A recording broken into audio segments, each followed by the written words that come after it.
त्यो चाहिँ परमेश्वरको सन्तान कहलाइनेछ। र परमप्रभुको बाहुबल कसलाई प्रकट गरियो? परमेश्वरले बितेका विभिन्न समय र कालखण्डहरूमा मुक्ति, उद्धार र आनन्द जीवन र पाप क्षमाको बारेमा उहाँले विभिन्न प्रकारका व्यक्तिहरूलाई विभिन्न एउटा जिम्मेवारीका साथ यो संसारमा सुसमाचारको लागि, मुक्तिको सन्देश प्रवाह गर्नका लागि पठाउनु भएको हामी देख्दछौँ।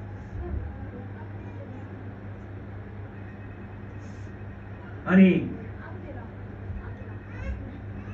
परमेश्वरले मुक्तिको सन्देश प्रभावशाली ढङ्गले संसारमा सुसमाचार पठाउनको लागि मानिसहरूलाई उहाँको बारे बताउनको निम्ति परमेश्वर सृष्टिकर्तालाई विश्वास गर्दा उद्धार पाइने र विश्वास नगर्दा मृत्यु पाइने भन्ने जस्ता महत्त्वपूर्ण सन्देशहरू उहाँले विभिन्न समय र कालखण्डमा विभिन्न व्यक्तिहरूलाई पठाउनु भयो र उहाँहरूले यो संसारमा आएर सबै प्रकारका सुसमाचार सुनाएर हामी देख्दछौँ।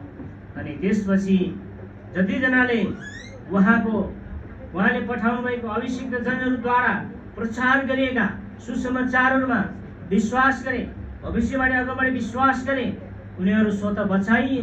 तर जतिजना विश्वास गर्न सकेन उनीहरू अनन्त जीवनको लागि बाँच्न सकेन, उनीहरूलाई बचाउन सम्भव भएन। त्यसपछि गएर अब मध्य युगमा परमेश्वरले आफ्नो पुत्र ख्रिस्टलाई पठाउने कुरा आफ्नो दास अगमवक्ता यशायाको मुखबाट उहाँले भन्न लाग्दैछ, हामी हेर्दै जानेछौँ।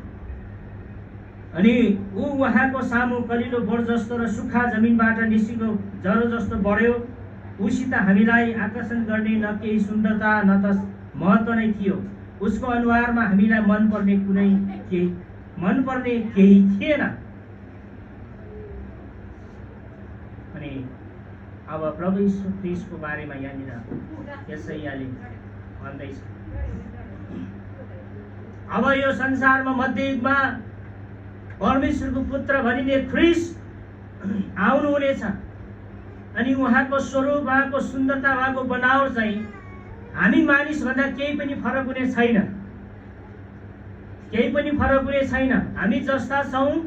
आउनेवाला ख्रीष्ट परमेश्वरको पुत्र अथवा मध्य युगको परमेश्वरको मुक्तिको सन्देश प्रचार गर्ने महान प्रचारक चाहिँ एकदमै सामान्य खालको व्यक्तिको रूपमा आउनुहुनेछ भनेर यहाँनिर बताउँदै हुनुहुन्छ।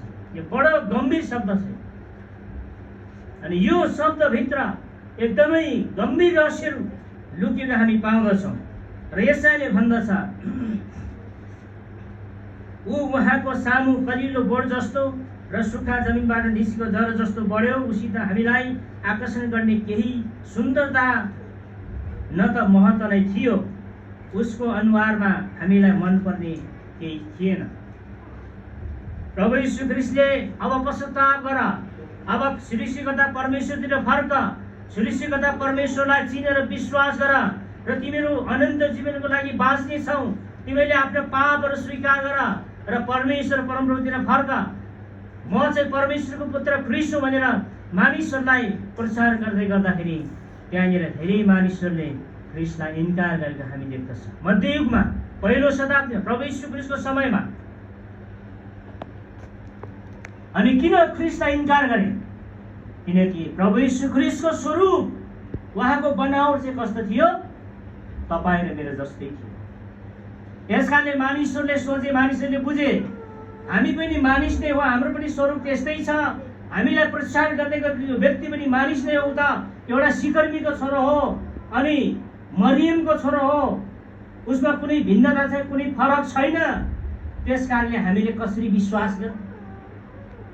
मानिसहरूले उहाँलाई विश्वास गर्न सक्छ। किनकि मानिसहरूले कस्तो कुरालाई विश्वास गर्छ हामीलाई थाहा छ हो। आज मानिसहरूले बनाएको भगवानको कतिवटा हुन्छ? 6, 7 र 10, 12 हात हुन्छ, कतिवटा खुट्टा हुन्छ होइन, कतिवटा टाउको हुन्छ। त्यो के छ? त्यो मान्छेको स्वरूपभन्दा एकदमै फरक छ। अनि मान्छेले त्यस्तो चिजलाई विश्वास गर्छ। त्यसकारणले प्रभु यीशु ख्रीष्ट चाहिँ मानिसको पुत्र, मानिसको गर्भबाट मानिसको पुत्रको रूपमा उहाँ जन्मेर आउनुपर्ने भएको हुनाले उहाँ चाहिँ के हुनुहुन्थ्यो? मानिस जस्तै स्वरूपमा यस कारणले गर्दा जब जब उहाँले